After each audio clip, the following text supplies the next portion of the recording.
कक्षा 10वीं MP board प्रश्न बैंक के प्रश्नों को मैं लेकर आ चुका हूं जो आपकी अर्धवार्षिक परीक्षा में 100% छपेंगे। ध्यान देना सभी स्टूडेंट, चैनल को सब्सक्राइब करके रखना। अभी मैं क्षितिज मतलब काव्य खंड के 20 प्रश्न आपको बताऊंगा जो कि आपकी प्रश्न बैंक में दिए हैं 2025-26 वाली प्रश्न बैंक में। आइए स्टार्ट करते हैं पहले प्रश्न से। ये रहा आपका सही विकल्प चुनकर लिखिएगा। पहला, सूरदास किसके शिष्य थे? तो यहाँ पर आपको याद रखना महाप्रभु वल्लभाचार्य के शिष्य थे। सूर सागर इनका प्रतिनिधि ग्रंथ है सूरदास जी का, और ये कृष्ण भक्ति धारा के कवि थे। ये बात आप सभी स्टूडेंट याद रखना। अगला प्रश्न है, वात्सल्य एवं श्रृंगार के श्रेष्ठ कवि माने जाते हैं। तो यहाँ पर सूरदास जी वात्सल्य रस के सम्राट माने जाते हैं और श्रृंगार के भी श्रेष्ठ कवि हैं। अगला प्रश्न है, सूर सागर, सूर सारावली एवं साहित्य लहरी के रचनाकार कौन है? तो वो हो जाएंगे सूरदास जी। ठीक है ना, पूरा आंसर बताऊंगा। 100% मोस्ट पेपर है ये, जिसमें से आपके परीक्षा में जरूर आएंगे। क्वेश्चन बैंक का है, ध्यान रखना। हरि है राजनीति पढ़ी आए, तो यहाँ पर हरि है नीति पढ़ी आए, राजनीति पढ़ाए थे वो। ठीक है, तो इसमें आपको राजनीति याद रखना रहेगा। ठीक, अगला देखिएगा। हारिल का शाब्दिक अर्थ है, हारिल एक पक्षी जो अपने पैरों में सदैव लकड़ी लिए रहता है, उसे छोड़ता नहीं है। तो यहाँ पर ये बात बिल्कुल सही है।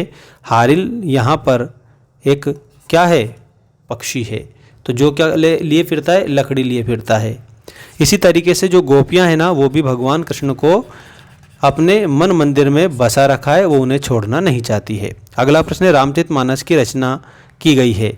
तो अवधी भाषा में रामचरितमानस की रचना की है। तो इसमें आप सभी बच्चों को अवधी लिखना होगा, बिल्कुल करेक्ट। मोबाइल को रोटेट कर लेना क्योंकि तभी व्यूइंग एक्सपीरियंस अच्छा आएगा। ठीक है, तो क्योंकि ये कंप्यूटर में बनाया हुआ वीडियो है इसलिए, तो आप थोड़ा ध्यान रखना। राम लक्ष्मण परशुराम संवाद रामचरितमानस के अंश से लिया गया है। कौन सा अंश है? तो इसमें आप सभी बच्चों को करेक्ट आंसर करना रहेगा। बालकांड आएगा इसमें। ठीक है, बालकांड सभी बच्चों का सही उत्तर होगा।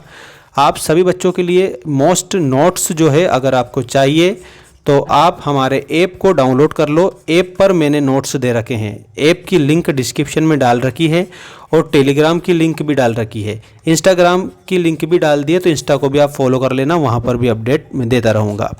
राम लक्ष्मण परशुराम संवाद रामचरितमानस के बालकांड से लिया गया है। चौपाई छंद में कितनी मात्राएँ होती है? तो दोस्तों चौपाई छंद में 16 मात्राएँ होती हैं। चौपाई सममात्रिक छंद है। कैसा छंद है? तो आपको बताना है सममात्रिक है। प्रत्येक पंक्ति में कितनी? 16 मात्रा होती है। अगला प्रश्न है, नाथ शंभुधनु भंज निहारा होय केव एक दास तुम्हारा। इस पंक्ति में कह रहे हैं, कौन कह रहे हैं? कि भगवान राम कह रहे हैं। कि राम जी क्या कह रहे हैं?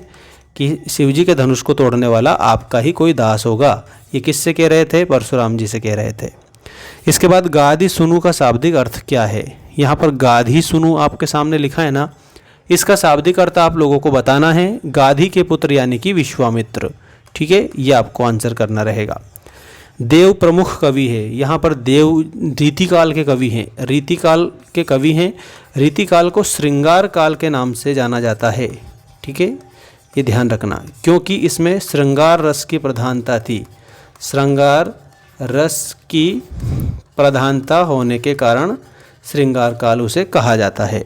ठीक है, अगला क्वेश्चन ये रहा। सभी बच्चे चैनल को सब्सक्राइब जरूर कर लेना। देखिएगा, जयशंकर प्रसाद प्रमुख कवि माने जाते हैं। तो जयशंकर प्रसाद छायावाद के जनक है दोस्तों।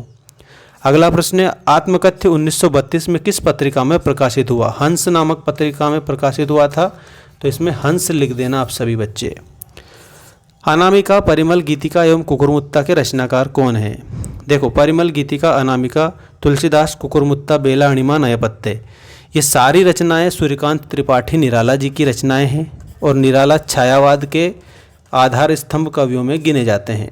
ठीक है, अगला देखिए, ये दंतुरित मुस्कान के लेखक कौन है? ये दंतुरित मुस्कान फसल में भी डाल देगी जान। तो यहाँ पर नागार्जुन है दोस्तों। नागार्जुन आप आंसर इसमें लिख देना। नेक्स्ट क्वेश्चन है, घुमक्कड़ और अक्खड़ स्वभाव के लिए जाना जाता है।